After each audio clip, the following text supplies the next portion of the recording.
पिंकी की माँ उसे 2 साल पहले ही छोड़कर चली गई थी। पिंकी अपनी माँ को बहुत ही याद करती थी क्योंकि उसकी सौतेली माँ उसे बहुत ज़्यादा परेशान करती थी। पिंकी की सौतेली माँ माया हमेशा उससे काम ही करवाती थी। अरे पिंकी, क्या कर रही है? जा खेतों पर काम करके आ। तुझे पता है ना, खेतों से ही हमारे घर का गुजारा चलता है और तू है कि आलसन जैसी घर पर ही पड़ी रहती है। बेचारी पिंकी से उसकी सौतेली माँ दिन भर खेतों पर ही काम करवाती थी। पिंकी भी पढ़ाई लिखाई छोड़कर अपनी माँ के कहने पर खेतों पर ही काम किया करती थी। वैसे तो पिंकी का पढ़ाई में काफ़ी मन लगता था, लेकिन उसकी सौतेली माँ माया पढ़ने ही नहीं देती थी। जब रात को पिंकी घर आती थी, माँ मुझे काफ़ी ज़्यादा भूख लगी है, मैं थक भी गई हूँ, मुझे खाना चाहिए, मुझे खाना दे दो ना। अरे दिन रात बस खाना ही खाना। तुझे पता है 2 दिनों से घर में कमाई नहीं आई है और तुझे खाना चाहिए। मैं तुझे आज खाना नहीं दूंगी, तो आज भूखी ही रहेगी। लेकिन माँ, मुझे बहुत ही भूख लग रही है, मैं आज बहुत ज़्यादा थक चुकी हूँ। आपको पता है ना, मुझसे बिना खाना खाए नहीं रहा जाता। प्लीज़ मुझे खाना दे दो ना। अरे एक बार कह दिया सो कह दिया, तुझे आज खाना नहीं मिलने वाला। आज तू खाना नहीं खाएगी, बिना खाने के ही सोएगी। कहा ना मैंने, एक बार में मेरी बात सुन लिया कर। जा अपने कमरे में जाकर सो जा। पिंकी अपनी माँ से खूब कहती है, माँ मुझे खाना दे दो, काफ़ी ज़्यादा भूख लगी है। लेकिन माया उसकी सुनने को कहाँ तैयार थी। माया उसकी सौतेली माँ जो थी, माया को कोई लड़के लड़की भी नहीं थे, लेकिन माया फिर भी पिंकी के साथ ऐसा ही व्यवहार करती थी। पिंकी तो जैसे उसे फूटी आग भी नहीं भाती थी। एक बार कह दिया ना, जा अपने कमरे में जाकर सो जा, तुझे आज खाना नहीं मिलेगा। पिंकी काफ़ी देर तक गिड़गिड़ाती है, माँ मुझे खाना दे दो, खाना दे दो। लेकिन माया फिर भी उसे खाना नहीं देती है। पिंकी अब अपने कमरे में जाकर चुपचाप बैठ जाती है और अपनी माँ को याद करने लगती है। तभी उसका पिता रामू घर आता है। रामू पिंकी से बहुत ही प्यार करता था। रामू जैसे ही घर आता है, वहाँ सबसे पहले अपनी बेटी के बारे में ही पूछता है। अरे माया, कहाँ है मेरी बेटी पिंकी? दिखाई नहीं दे रही है। मुझे तो उसके जब तक दर्शन ना हो जाए चैन कहाँ मिलता है। वही तो इकलौती मेरी प्यारी सी बच्ची है। कहाँ है मेरी बेटी पिंकी? अरे आपको दिन रात बस पिंकी ही पिंकी सोचती है। खा पी कर सो गई है। और क्या करती है महारानी? दिन भर खाती पीती है और सोती ही है, बस यही काम तो है उसके पास। अरे तुम पिंकी को परेशान मत किया करो, वहाँ भी छोटी बच्ची है, कमाने के लिए मैं हूँ ना, मैं उसके लिए किस काम का हूँ? वहाँ तो आराम करने के लिए ही है। मेरी इकलौती तो बेटी है, उससे मैं क्या करवाऊँगा? हाँ हाँ, ऐसे ही ससुराल भेज देना, वहाँ पर कौन रखेगा इसे जब काम नहीं सिखाओगे तो। और वो दिन भर खाती पीती है और सोती ही है और कुछ तो करती नहीं। और आप है कि पिंकी पिंकी करते रहते हो दिन रात, और कुछ काम नहीं है क्या? हाँ हाँ, मेरी तो सब कुछ वहाँ पिंकी ही है। और क्या चाहिए? मेरी छोटी सी बेटी है तो सब कुछ है। मुझे और ज़िंदगी में कुछ चाहिए ही नहीं, ना ही मुझे और किसी चीज़ का मोह है। मेरी पिंकी बेटी कहाँ है? मुझे यही बता दे बस, मुझे उसे देखना है। अरे सो गई होगी, आपको पता है ना, खा पी कर बस सोती ही रहती है। अभी भी सो ही गई होगी। आप तो खाना खा लीजिए, काफ़ी ज़्यादा थक गए होंगे। वैसे पर खेतों पर बहुत काम होता है, इसलिए आइए खाना खाइए। पिंकी का पिता उसके बारे में पूछता ही रह जाता है, लेकिन सौतेली माँ उसे बताने को तैयार ही नहीं थी कि पिंकी को उसने खाना दिया या नहीं। वहाँ तो बस पिंकी की बुराई में ही जुट जाती है।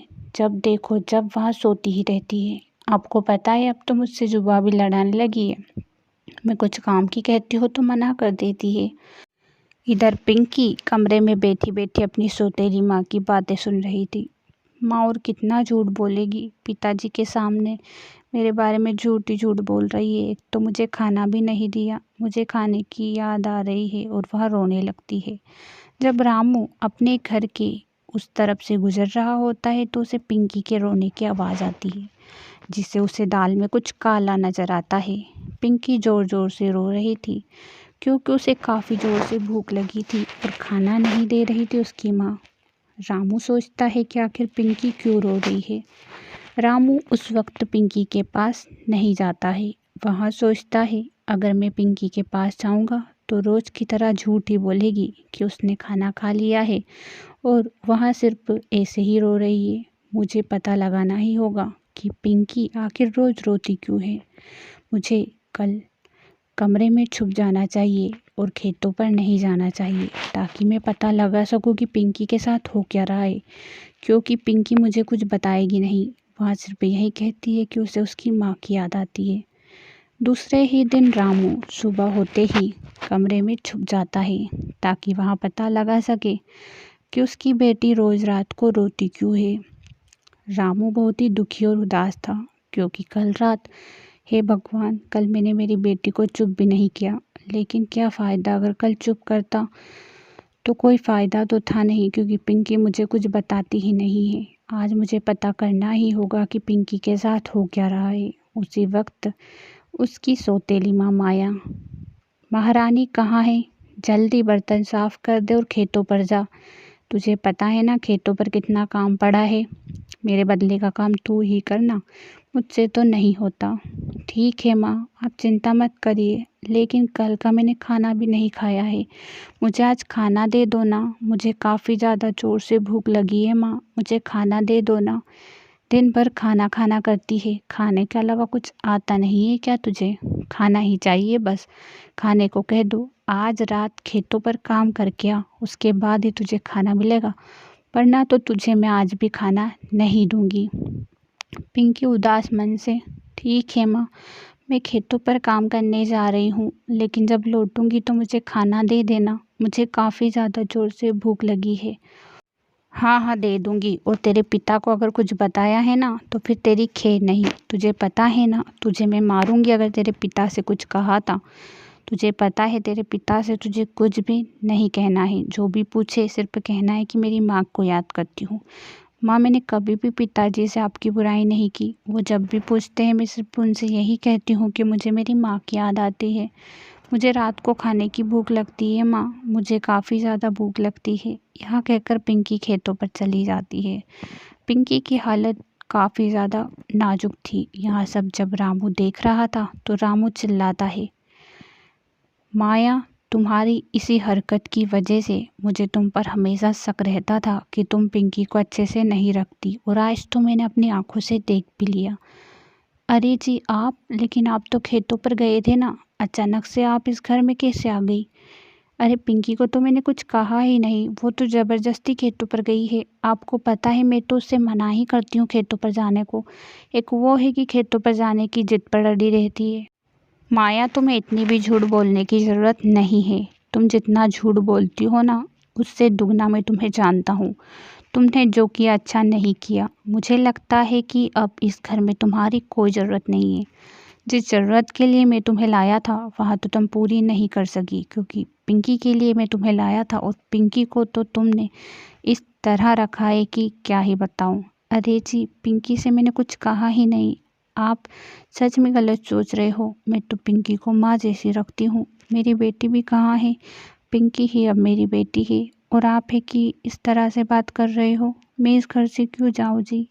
माया के लाख कहने के बावजूद भी रामू उसे घर से निकाल देता है और यही कहता है कि जब तक पिंकी उसे माफ़ नहीं करती वह उसे माफ़ नहीं करेगा। माया सीधी पिंकी के पास जाती है। अरे माँ, क्या हुआ? आप इतनी रो क्यों रही हो? उदास क्यों हो? क्या बात है माँ? पिंकी, तुझे क्या बताऊँ, तेरे पिता ने मुझे घर से निकाल दिया है। वो कहते हैं कि मैं तुझे अच्छी नहीं रखती। मुझे माफ़ कर दे बेटा, आज के बाद मैं तेरे साथ कुछ नहीं करूँगी, लेकिन मुझे उस घर में रहना है। एक तू ही है जो मुझे उस घर में वापस से ला सकती है। पिंकी अपनी माँ को अपने साथ ले जाती है। पिताजी, माँ ने कुछ ऐसा किया ही नहीं जो आप उसे घर से निकाल रहे हो। वो तो मेरी माँ जैसी है। आपको पता है ना मुझे माँ की कितनी याद आती है। अगर मेरी माँ को आप घर से निकाल दोगे तो फिर मैं भी इस घर से जाऊँगी। मुझे इस घर से रोकने के लिए आपको माँ को घर में रखना ही होगा पिताजी। पिंकी जिद करती है। तभी रामू से एक ही बात कहता है, देख लो माया, तुम में और इस नन्ही सी पिंकी में कितना फ़र्क है। ये है कि तुम्हारे बारे में सोचती है और तुमने आज तक उसे अपना माना ही नहीं, जबकि वो तो कब से तुम्हें अपना चुकी थी। मुझे पता था पिंकी तुम्हें माफ़ कर देगी, लेकिन तुम्हें सबक सिखाने के लिए मैंने घर से निकाला था। हाँ, ये बात तो आपने सही कही। मुझे माफ़ कर दीजिए जी। मैंने कितना गलत किया पिंकी के साथ। आज के बाद से मैं पिंकी के साथ कभी ऐसा व्यवहार नहीं करूँगी और पिंकी को अच्छे से ही रखूँगी। मुझे माफ़ कर दे पिंकी। आज के बाद से मैं तेरे साथ कुछ ऐसा कभी नहीं करूँगी। हाँ हाँ, कर भी मत लेना, क्योंकि तुझे पता ही है अगर पिंकी के साथ तूने गलत किया तो तेरी इस घर में जगह नहीं रहेगी। और हाँ, अब मैं तेरी बात पर ज़रा सा भी यकीन नहीं करूँगा जब तक कि मैं अपनी आँखों से देख नहीं लेता कि तू पिंकी को कैसे रख रही है। दूसरे ही दिन से माया का व्यवहार तो जैसे बदल ही जाता है। अरे पिंकी, मैंने तेरा अच्छे से स्कूल में एडमिशन करा दिया है, अब तो अच्छे से स्कूल में जाना और पढ़ाई करना। अरे माँ, आपने स्कूल में एडमिशन करा दिया है, ये तो बड़ी ही खुशी की बात है। मुझे स्कूल जाना कितना पसंद है ना माँ। थैंक यू माँ। और अपनी माँ को धन्यवाद देती है।